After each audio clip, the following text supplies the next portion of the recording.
त्यांच्या ऑफिसमध्ये कोणीतरी एक भाडोत्री गुंड गेला आणि तिथल्या महिला कर्मचाऱ्याला मराठीतच बोललं पाहिजे असा आग्रह धरला आणि त्याच्यावरून नंतर वाद निर्माण झाला. वाद निर्माण झाल्याच्या नंतर ती जी काही महिला कर्मचारी किंवा ती जी काही मुलगी होती, तर ती मुलगी मराठीत बोलणार नाही किंवा मराठी भाषा तिला येणार नाही आणि मग अशा स्थितीमध्ये काही राजकीय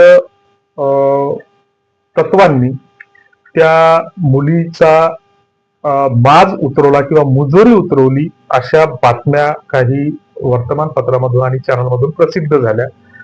हल्ली पत्रकारितेचं स्वरूप बदललेलं आहे का हा प्रश्न यातून निर्माण होतो. पत्रकारिता ही पत्रकार हा समाजमानाचा आरसा असतो. लोकशाहीचा चौथा आधारस्तंभ त्याला म्हटलं जातं.